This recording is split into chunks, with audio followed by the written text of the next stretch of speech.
Welcome to Burning Platforms, a new podcast from the Australia Institute's Centre for Responsible Technology.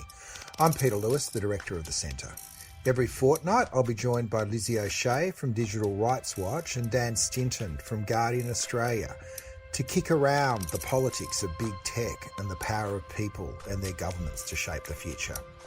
In this edition, we take a deep dive into the power of algorithms and the industries growing around them to harness and monetize them, with futurist Marie Johnson and former Human Rights Commissioner Ed Santow. But first, our wrap of the past fortnight's news. Lizzie, your choice has been some proposed regulation of Amazon in the context of workplace surveillance. Yeah, well, we've talked a bit about Amazon this year because there have been moves to unionise some of the warehouses in the United States. They were ultimately unsuccessful in that direct issue, but it has sparked a broader conversation, I think, about what it's like to work in warehouses like Amazon fulfillment centres and what we can do about it. And it's interesting, I think, because we often talk about automation around the context of it meaning there's fewer jobs, but we don't often talk about it meaning that there's fewer bosses or there's fewer managers. And we don't often talk about the automation of management. And in fact, what's clear in the pandemic for people working from home, but also in the context of a company like Amazon, is that there are more and more productivity metrics available to companies, whether that's on Microsoft Office with very invasive productivity tools that can help you measure things in micro units, or it's something like Amazon where workers in fulfillment centres have to run around with a scanning gun to collect items for packaging and dispatch, and the company can track what they do pretty much all the time they're at work. And what this was sparked by was a woman who was essentially automatically fired because she took too much time off task, which is what it's called when you're not scanning items with your scan gun in an Amazon fulfillment centre. She took 60 minutes in the course of her shift, and partly it's because bathrooms in fulfillment centres at Amazon tend to be a long way from the floor in which you're working. There's a great book on this, which I can post in the comments if you're interested, which documents a journalist going to work in a fulfillment centre. And it's really kind of frightening how long it takes to get to your start point, and then you're stuck in these endless shelves that stretch for miles. So even going to the bathroom can take a lot of time. This woman took 60 minutes to go to the bathroom 3 times in the course of an 8-hour shift and was automatically terminated. And so what has been introduced in response to that example, but also workers organising, because she's gone on to be an organiser of workers in warehouses, spurred by also, I think, unions taking an active role in this field, is a proposed piece of legislation in California which is designed to address some of these issues. So it's looking at making sure that productivity quotas, well, as a first step, are made known to the people who are working under them. So it's clear what's expected of you and what might put your employment at risk. Because what's clear as well is that people who work in Amazon warehouses don't actually know what productivity metrics they're measured against, their performance is measured against. And then also they're required to disclose it to government. But also a few things like,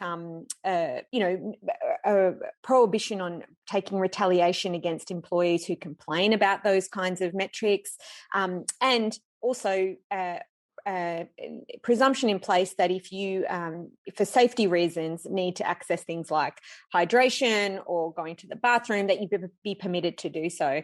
And so I think it's an interesting piece of legislation.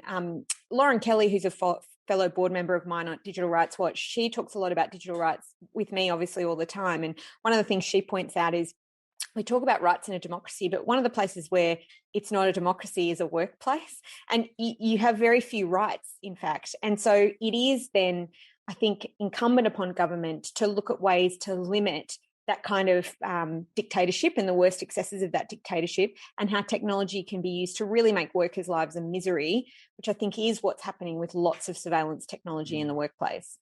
Yeah, it's really interesting that, again, California, which is the home of the big tech empires, is also leading the way with some of the regulation.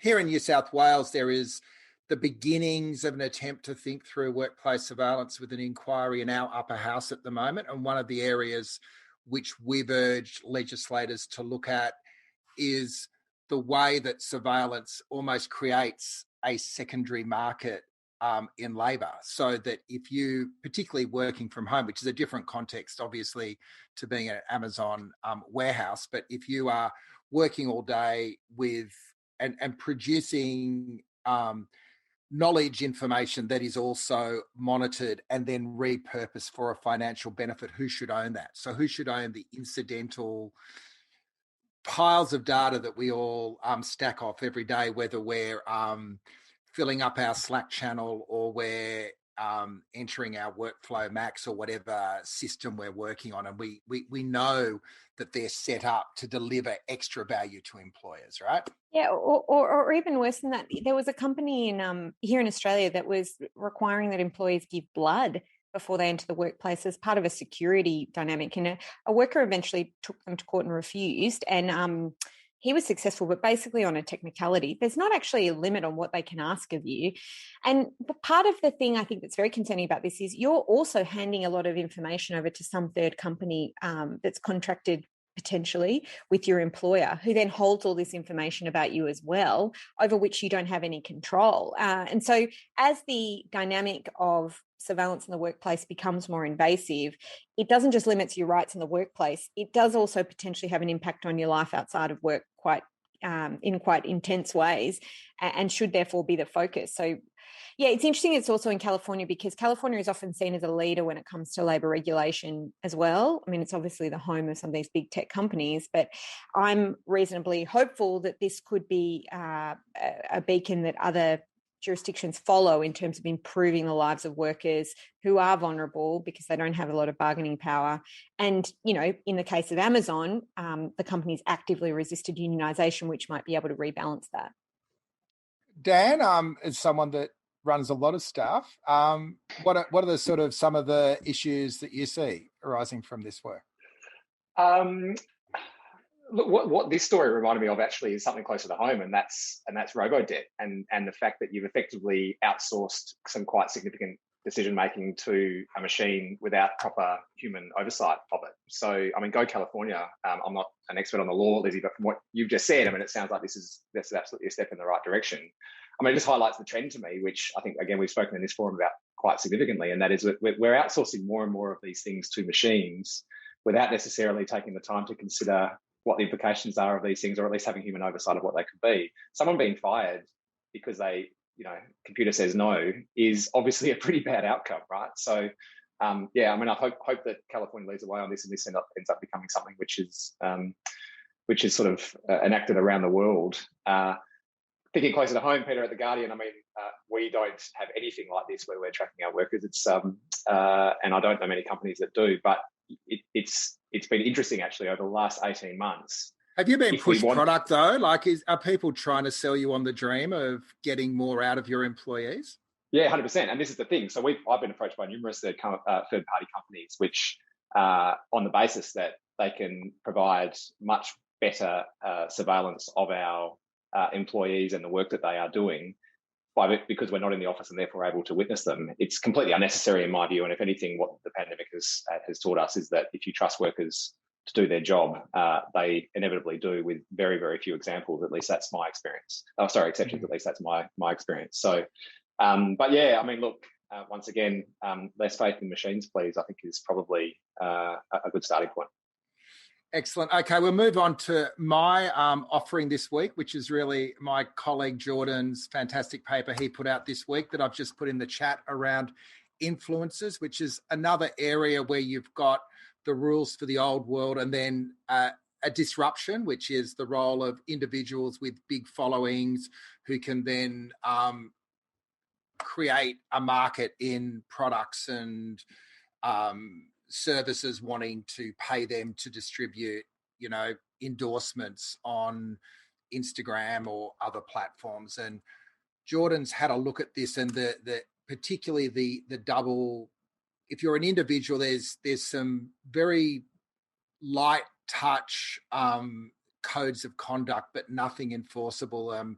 Whereas if you are purporting to give financial advice or health advice or fitness advice, there's a whole range of standards that you need to comply with. So again, we've got this situation where we've got a new entrant into the ecosystem and with real value as well in terms of distributing content around and building reach for products and services. But without the guardrails that have been put in place in the real world. So interesting in your guys' reflections on that. There's a bunch of recommendations we put forward, but it's really to have a proper look at how this system's working. Have I done justice to that, Jordan? You did great. Yeah, bang on. You. What do you reckon, Lizzie? Well, I want to ask Dan a question, actually, because one thing I wonder about influencers is they often are used by small to medium enterprises rather than large businesses to push their products. And one of the things I think about social media is there's a lot of assumptions about how effective it is as a platform for advertising and how much work influencers do. And the businesses that are purchasing that advertising capacity aren't always in a position to meaningfully isolate the utility of it for their business, and they can be, I think, quite easily duped. There was a really interesting SBS doco, I think, a little while back about influencers and how, you know, this woman essentially created a fake influencer account and took a whole lot of endorsements and made a bit of money, but didn't actually do much with it. She purchased fake followers and the like. I don't know, Dan, do you think there is a bit of mythology around the actual capacity of social media to deliver on some of these advertising promises? Because they talk all about this really fine-grained data that they can use to, you know, curate audiences for you. And I do wonder how effective it actually is. Are you asking me to comment on whether I think social media is an effective advertising vehicle? The answer would be no. The Guardian is a much more effective advertising vehicle. But no, in all seriousness, I think this had a moment, right? So there was a period when, you know, it was sort of an evolution, if you like, of the endorsement, the famous person endorsement. And the difference is that there was all these influencers, obviously, that were getting these huge followings that weren't necessarily famous for anything other than what they were doing on Instagram or Snapchat or whatever else. I think there was a big rush of both big brands and small brands piling into this, and it's sort of come back a little bit as some of these problems have been exposed, including some of the ones that you've referenced, Lizzie, with people setting up fake followers and whatever else. The problem with a lot of this is you're effectively paying someone to put out a post on Facebook or Instagram or whatever, name your social media channel, and there's no independent verification of how that goes. And so it's quite easy for advertisers to be duped by it. The other part of this, which is difficult, is, all significant advertisers sign up to a voluntary advertising code of ethics in Australia, which is run by the Australian Association of National Advertisers. And people can make complaints about ads to the Ad Standards Board, and some of the complaints that you've identified, or some of the issues that you've identified, Lizzie, could be made, a complaint could be made to that board. The problem, though, is a lot of these influencers either don't know this exists, or if they do know it exists, it's just too easy for them to flout it. And it's too easy for an influencer to be able to do a sponsored post without declaring that it's a sponsored post. Mm-hmm. And so that's actually a much bigger problem, is that we see a lot of these influencers that are doing posts that they claim to be organic, claim to be they just love this product. And as it turns out, they're being paid for it and no one is any the wiser. And there's no sort of independent verification of that. So they're largely getting away with it. I don't know what the answer is other than advertising mainstream media, but that's my answer for everything. Yeah, the other interesting point is at what point, for instance, political parties start also accessing influencers to promote their messages. And I'm aware that it does happen. So there is no transparency on that. There is no authorization at the bottom of an influencer being paid to push forward political content. So it does create, on one level, you could say that influencing is a fantastic democratization of celebrity. It's no longer determined by, the Murdoch or TV Times or whatever. The audience picks themselves. It's just what you do with the value of that network. I think that's really interesting. Do you reckon lots of people think influencers are a positive thing? I feel like most people don't. The incentives that it creates for people to kind of completely commodify their lives and then often push content. I mean, we're going to talk about this in a minute, I think, but, that can be very harmful for young people who don't get to see the full picture of people's lives and instead see a very curated aspect of it and often measure themselves against it. I'm not sure I'm interested in the democratization of celebrity, I have to tell you, Peter. But that's actually a critique of celebrity as much as a critique of influencing, right? No, anyway, I'm not against that, but it's the monetization and the decentralization of celebrity. I'm not sure that's necessarily an inherent good, I suppose, is my question.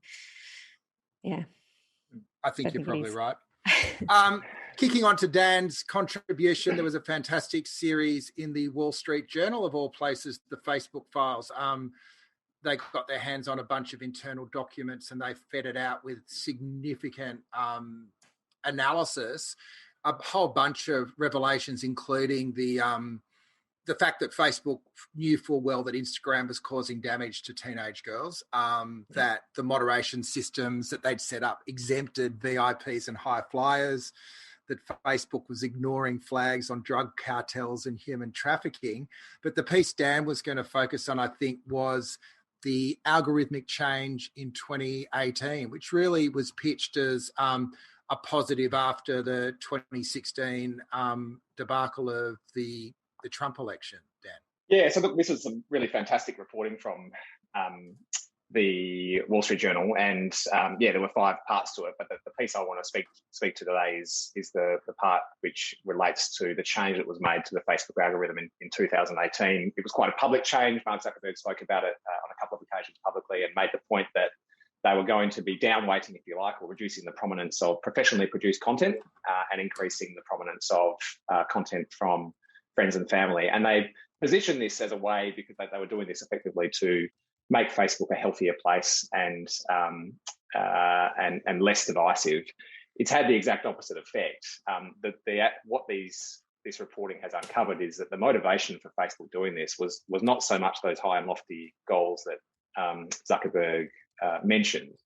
It was more that they were concerned that the engagement levels were consistently dropping in the newsfeed, because people were, on the whole, reading lots of news content from professional publishers or watching lots of videos rather than directly engaging, liking, sharing posts, commenting on posts. And so what this change did is it prioritised the kinds of content that was going to result in more comments. And unfortunately, the outcome of that was that the more controversial the post, the more times it was shared, the more engagement that received from the audience. And it worked. I mean, engagement went massively up after this change. The problem was it made Facebook a much angrier place. And also it meant that the kinds of content that people were consuming on Facebook relative to what they were consuming before was far more sensationalist. And I think this is perhaps what has probably not started, but certainly spurred on and accelerated this trend towards conspiracy theory thinking and divisiveness on the platform. Now, I know we're going to talk about algorithms in a lot of detail in a second, but the one point I'd make on this is a one that I've made many times on this before. It's just, it was such an important algorithm change. We know in Australia that about 25% of people get their news exclusively from social media, meaning Facebook.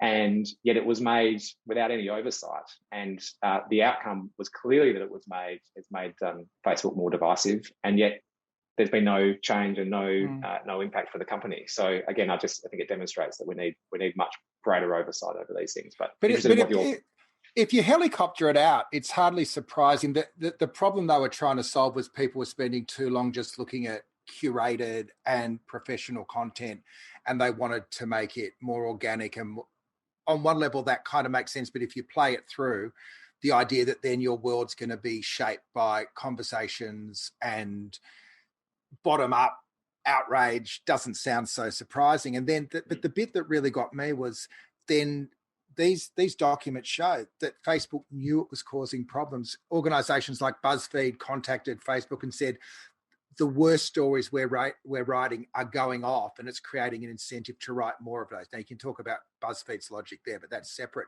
But it does strike me a little bit like James Hardy realising that asbestos was causing lung disease and saying, well, let's just put that report in a box and let's keep making money. I mean, the outcome of this, right, is twofold. The kinds of publishers that ended up going better on it, not just publishers, but the kind of content, but I'll stick with publishers because that's my world for the time being, was the more sensational. So your Sky News, your Daily Mail got more prominence within the newsfeed, or received more prominence in the newsfeed relative to your more traditional vanilla reporting, such as the Guardian or the Sydney Morning Herald or even the Australian. So it amplified all the worst kinds of content, if you like. The stat that was most damning, though, or the part of this reporting that I thought was most concerning was one of the recommendations from the Facebook integrity team was that the single greatest thing you can do, the single most effective thing you can do to stop this kind of content from going viral and influencing lots of people is just either reduce or eliminate the ability for people to share this content. So effectively go to an Instagram style model. This was presented to Mark Zuckerberg, and according to this reporting, he went, no, that will hurt engagement, I'm not doing that, and just allowed and bugger the consequences. So I think it's a pretty bad view as to what is, or pretty unsurprising, but pretty damning view of what is most important for Facebook, and confirms a lot of the things that I think we suspected about Facebook in the past.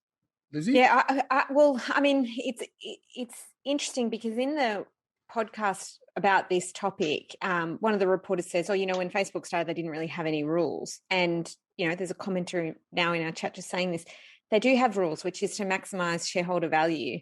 And it's not surprising to me that their objective is not to protect people from harm or to create infrastructure for social engagement that serves the public interest. It's actually to maximize value for shareholders. And so engagement is the key metric for that. The systems theorist Stafford Beer like to tell us that the purpose of a system is what it does. And the purpose of Facebook is to make money for shareholders. Engagement is the key vehicle through which they do that. And I think there's a sense that they may have sleepwalked into this of sorts. And I think that does let them off the hook a bit. I think they knew what they were doing, and they have a set of tools at their disposal to achieve a particular outcome. And so intentions aren't really good enough, or a lack of foresight. The other thing that comes to mind when we talk about this is that, Facebook is, I think, more like a government really than a company, because it has a huge amount of power.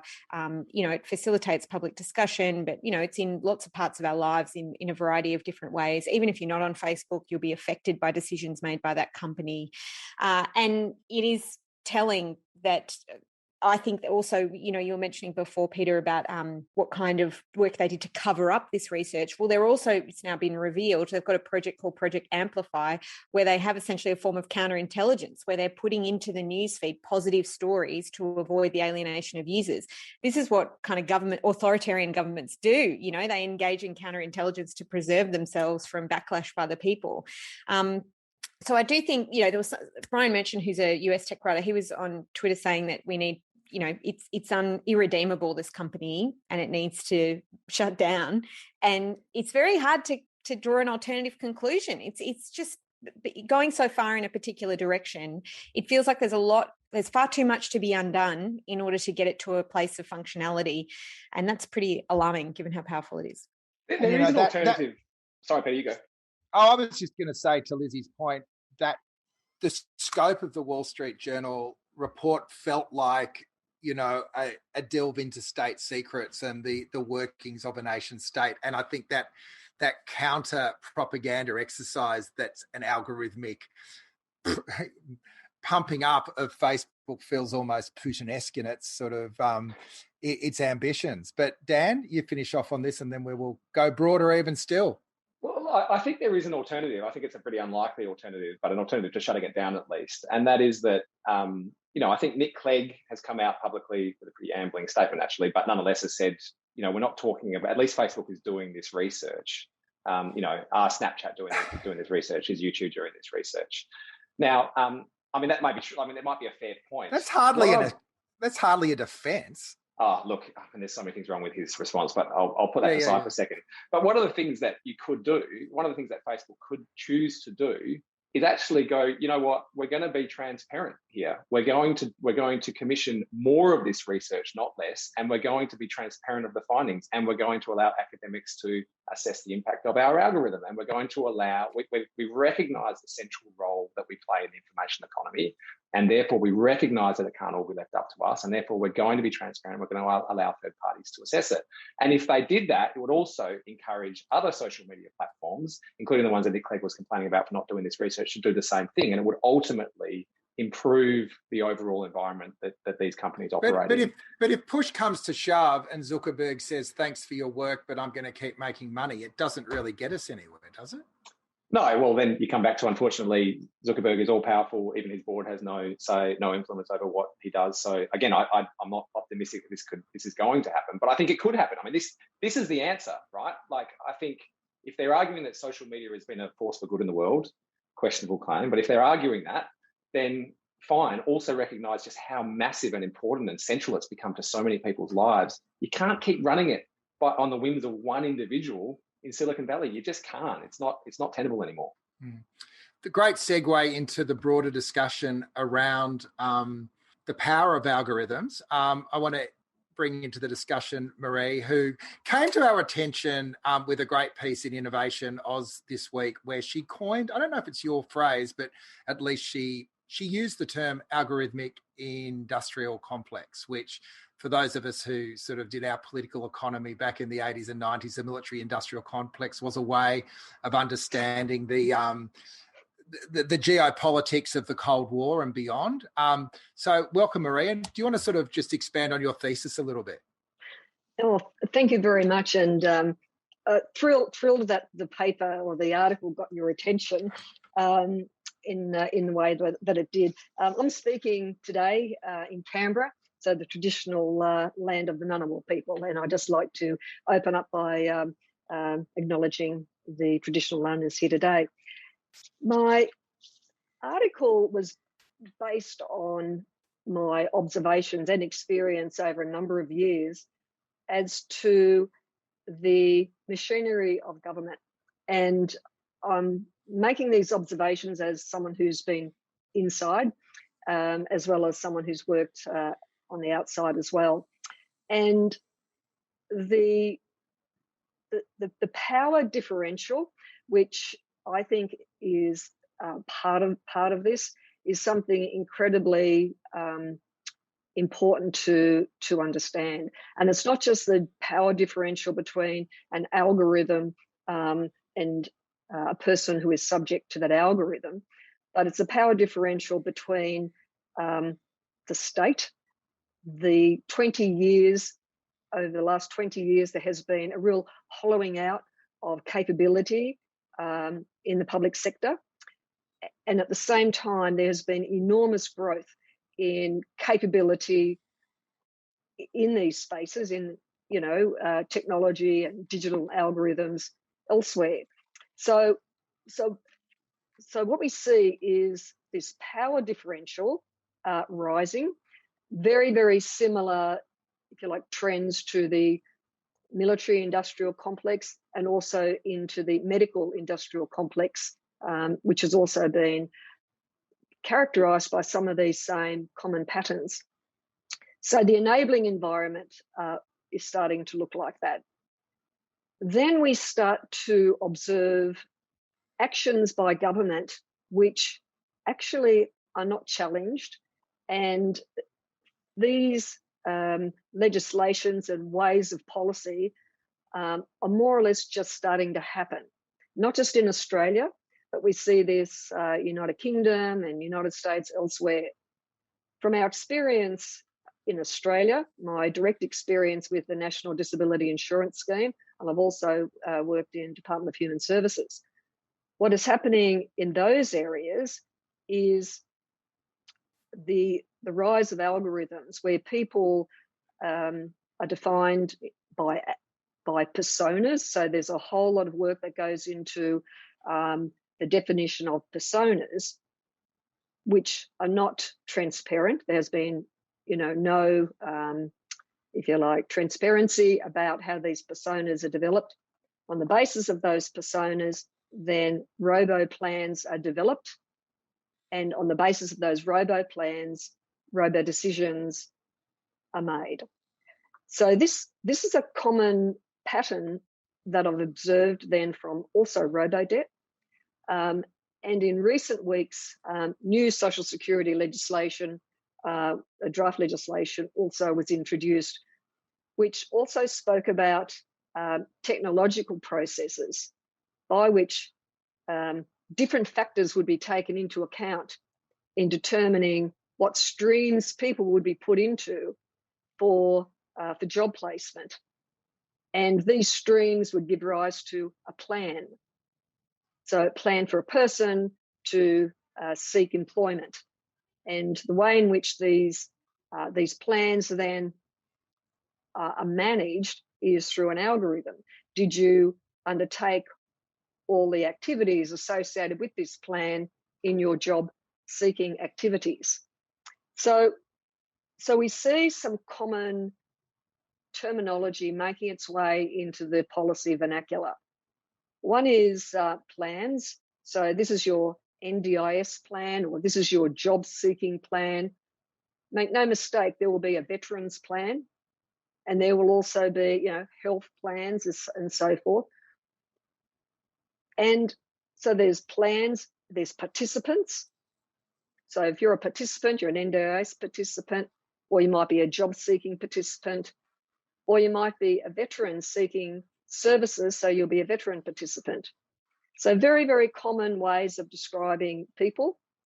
And then these plans, and then the robo decisions that are made on the basis of your performance on those plans. The only way these policy constructs can actually be achieved is through algorithms. There is no other way that this level of control can be undertaken except for the application of algorithms. And that, I think, presents a shift in our policy environment, that it's no longer just government administration and potentially the outsourcing to a contracted service provider as part of that supply chain for the delivery. It's actually dependent on algorithms. The policy otherwise would not even be possible without an algorithm. And so the problem then is there is no oversight over this. And these same common patterns, so I've just spoken about the Commonwealth government in Australia, very similar patterns were seen in the United States. I think it might have been The Guardian, had an article about very, very similar pattern of people being assessed for their, in fact, it was disability healthcare support. Very, very same pattern. People were assessed via an algorithm. There was a plan developed. There was budget associated with that plan, which lacked any context. And as a result, actually many people died in very difficult circumstances because they didn't have enough funding to survive. Mm. So I guess my purpose in the article was saying a couple of things. And, kudos to Ed in his work on the human rights technology paper for starting to call this out. Because what is not contemplated anywhere is the additive impact of algorithms, mostly on the most vulnerable. So it's not just about one algorithm, it's about the additive impact of those algorithms. So you could have a person in the Social Security job-seeking algorithm who has a job-seeking plan determined by the algorithm. They have to go and apply for a certain number of jobs. And of course, then many employers now have recruitment systems run by algorithm. So these people, if you like, are being reduced to data elements in the government algorithm and then discarded as, if you like, non-competitive in the employment algorithm of a company. What really concerned me is that the rise of these algorithms, there's been a lot of discussion in civil society actually about the danger of these algorithms. But with the NDIS Senate inquiry into independent assessments, which is where for the NDIS a lot of this started, there were over 370 submissions. Mostly all of them were highlighting the problems of the application of these algorithms to people who are incredibly not only vulnerable, but already significantly disadvantaged. But not one submission from the technology sector. Who are the vendors of these algorithms? So I might bring Ed in on that. Sorry, Marie. So for those that don't know Ed, former Human Rights Commissioner, now a real citizen again. Welcome, Ed. A lot of your work was dealing with these issues. I'm interested to what extent you found this phenomenon being vendor-driven as well. I think maybe we need to take one step back, because I think Murray has just given like a real tour de force in understanding how these algorithms are kind of increasing, why and what some of the problems are. You know, if you take a step back and what we did was we just asked people in Australia and a bit overseas as well what they felt about decision making by humans and decision making using algorithms. And one of the things that people kept on saying to us, which I was a little bit surprised about, was incredibly pragmatic. They said, well, I don't really care that much if, you know, a decision, even a really significant decision, is made by a human or a machine, or some kind of combination of both. What I really care about is that it has to be fair, it has to be accurate, and it has to be accountable. So there's three things: fairness, accuracy, and accountability are crucially important. And the problem is that for some types of decision making, particularly the sort of decision making that Murray is talking about in the welfare area, and you know, a range of decisions that are not binary yes, no, factual decisions, it's much harder to use an algorithm and really achieve those three things: fairness, accuracy, and accountability. And you can do it cheaply, and it'd be much cheaper and more efficient, in inverted commas, if you don't care about those principles very much. But you know, Australians, you know, unsurprisingly, do really care about those things. So that has to be, I think, our lodestar. If a company or a government agency is thinking about automating or using AI to make significant decisions, it has to show that its decision-making process is going to be fair, accurate, and accountable. And it's certainly not going to be any worse on those measures than the kind of system that it replaces. And isn't this the main issue here, though, right? Is that the problem with an algorithm is that it's complicated and usually not transparent. So the problem is that you've got these decision-making algorithms that are developed, and because they're not transparent, it's almost impossible for someone to determine whether they're fair or not, to reference your research. So, I mean, it almost feels like there's just got to be a cultural shift here. I'm thinking out loud, but something along the lines of whenever there is an algorithm that is involved in making a significant decision, there's almost got to be an obligation on every organisation that does this to be transparent with the key drivers of that algorithm. I mean, would that be a potential solution to this? Absolutely. So a big focus was on transparency, but it can't just be transparency. I mean, human decision makers, I'm saying that as if I'm not a human. We human decision makers are not completely transparent ourselves, right? We all know if we're going to do something, if we're going to make a decision that is basically really prejudiced, which happens sadly every day of the week in Australia, not any of us on this call, but others, most people know enough to hide your true motivation. So if you're going to not hire someone because they have a disability and you just can't work out how that is going to work in your organization, you're going to say, oh, no, the reason you didn't get a job, it's got nothing to do with your disability. It's because there was this other person who was much more qualified. And so what we've developed over literally hundreds of years is ways to really kind of pick away at the surface justifications that humans make to try and get to the true motivation, to really understand what the basis of a human decision is. And you know what? You can do the same with algorithms as well. It's not perfect. We're not sort of kind of get in the same way that we can't in a human decision get to the absolute 100% truth with certainty, but you can get really confident about what the fundamental basis of a decision is. But that's a choice. It's more expensive. Yeah, but you can have a conversation with a human where you can't have a conversation with an algorithm, though. True, but you can interrogate its operation, right? And so there are some quite sophisticated ways of getting to the bottom of it, but it requires the system to be designed in a way that is capable of being interrogated. And that's always a design choice.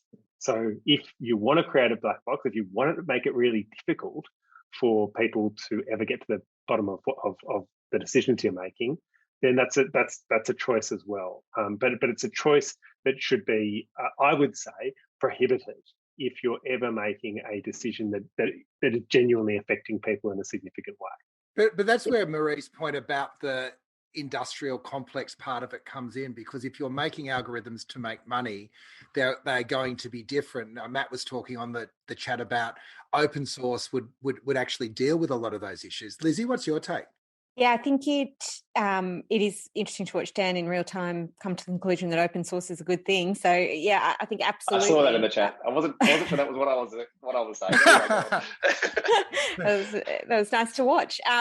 What I was going to say is I think we also have to be clear about what algorithms can do for us. I read a really what I thought was a very interesting piece of research, which someone done analysis on ratemyprofessor.com, which is a site where professors are rated, does what it says. And he broke it down by gender, and it turns out that people rate female professors more poorly. They dislike it more when female professors assign them homework, just kind of things that you would instinctively think to be true, but you may not have seen demonstrated in real time. And the conclusion that guy draws is that the traditional the great quote from Marx was, philosophers have only interpreted the world. The point is to change it. And he was saying, well, maybe we need to invert that we don't use these algorithms to kind of make decisions to change the world, but we use them to interpret the world as it is. And I think there's some utility in that, because what these systems can tell us is how we are thinking or how we're doing kinds of things. Because the computer aspect is one component, but there's also data aspects and gaps in data that get fed into the computerized system. And sometimes it's not clear that those gaps exist until you've seen a computer interpret it for you.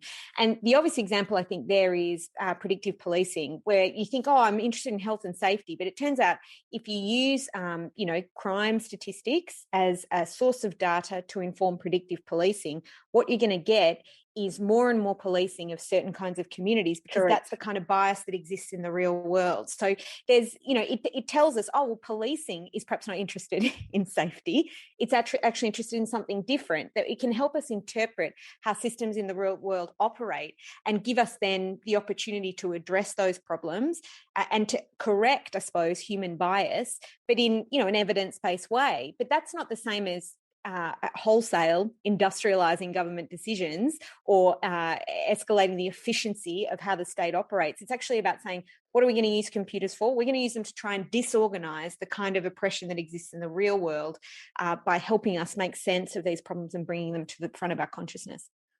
I think there's a standard for government that really needs to be carefully looked at. And we hear a lot about statements about fairness, and I, for one, challenge that, because I think it's an enormously subjective concept. As applied in the NDIS, is incredibly politicized. The examples in the United States also talk about this incredible bias that's built into people understanding what fairness actually is. In whose context is this fair? And so I think fairness can be a little bit of a marketing grab, particularly by a lot of organisations. But when policy can only be executed at scale by algorithms, and government doesn't have anything to say about it, I think that's a concern. And so we can talk about, we can interrogate an algorithm, or we can speak to a person and so forth.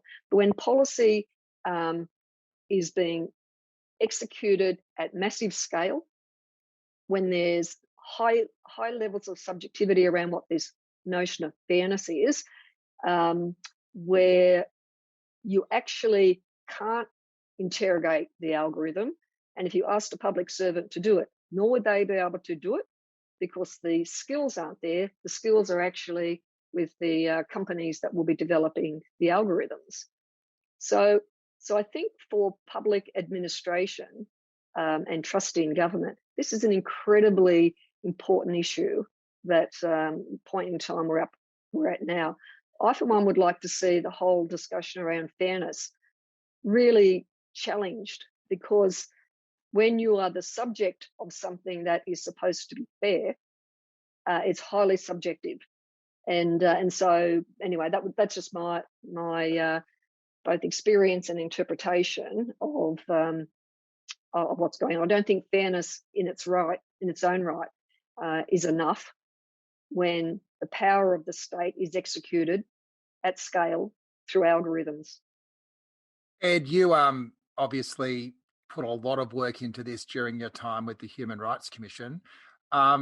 You've moved on. Tell us what you're doing now, and particularly what you think is going to happen to your report. And, you know, I'm interested in also what you do with that as a citizen now as well.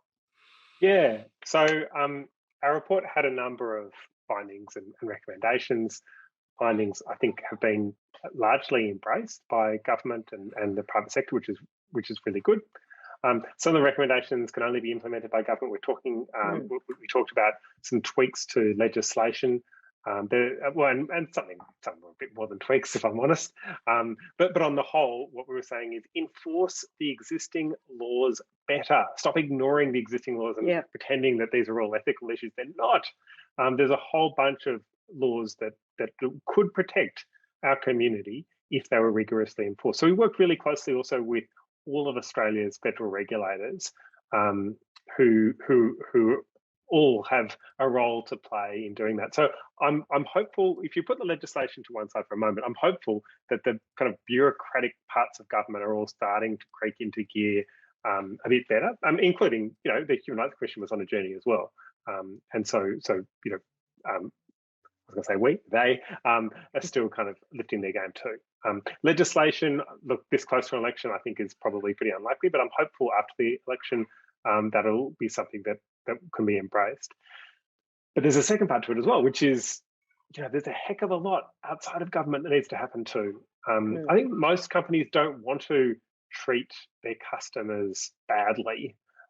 They want to make, you know, decisions efficiently and so on. But you know, they need to lift their game if they're using these sorts of systems. And so what we've set out really clearly is what they need to do. And you know, frankly, when I was at the Commission and then since, I've been inundated with you know, requests saying, okay, we're taking this on, we want to do it. Can you tell us how to do it in this particular context?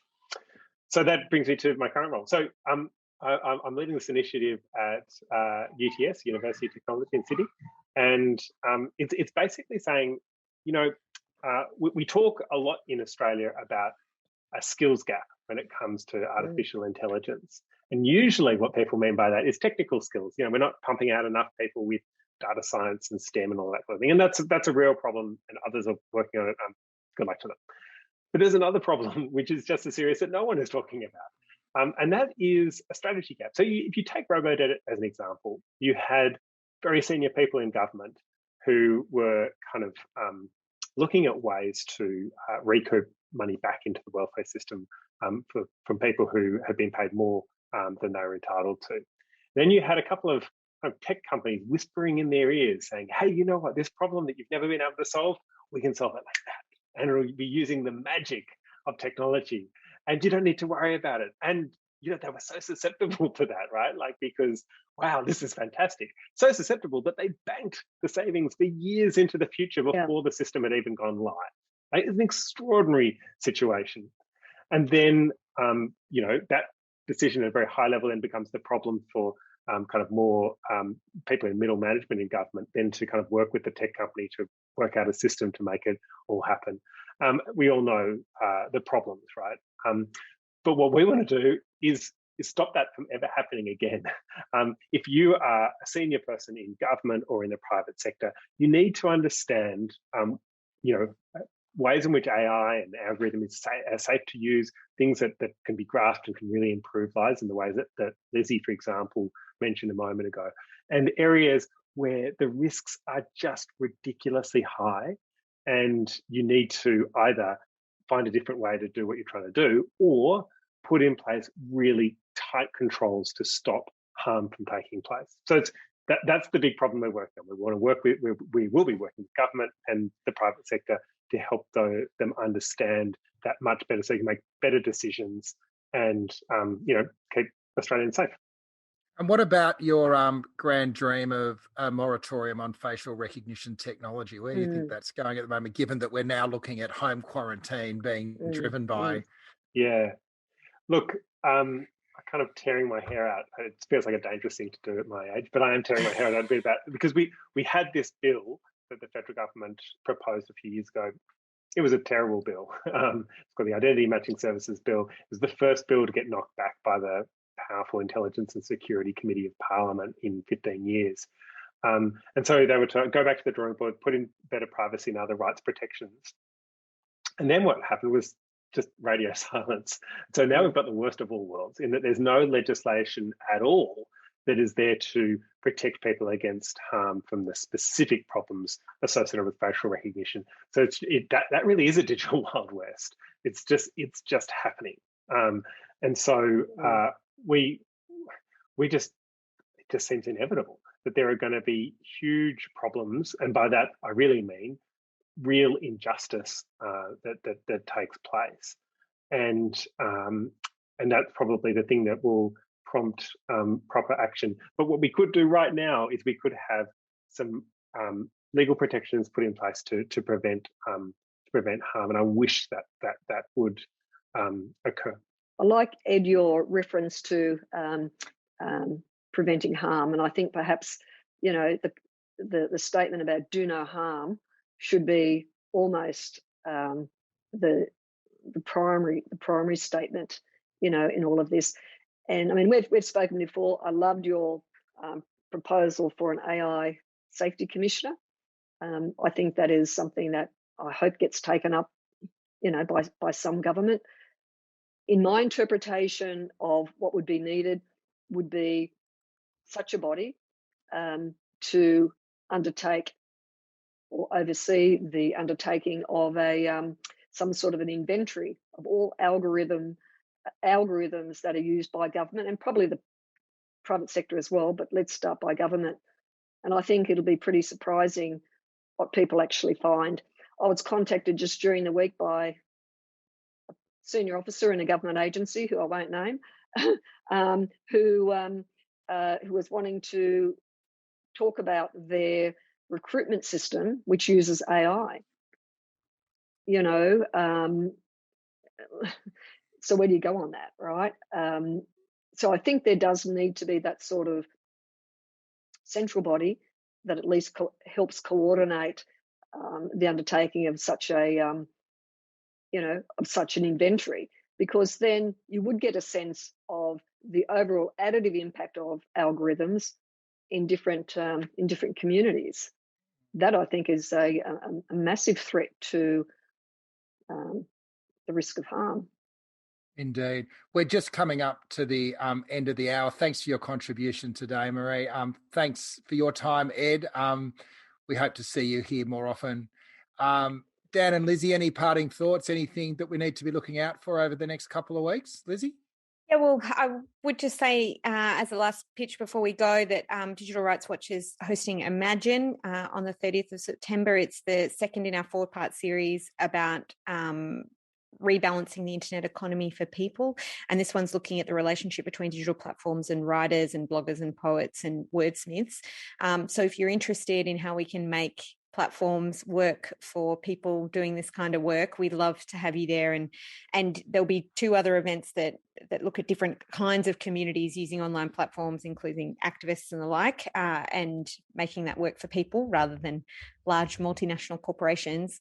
We'd love to see you there. So feel free to come along, and you can sign up to Digital Rights Watch's newsletter if you want to learn more about that series. Great. Thanks, Lizzie. And we are expecting imminently the privacy review. So we may be digging down deep into that in a couple of weeks.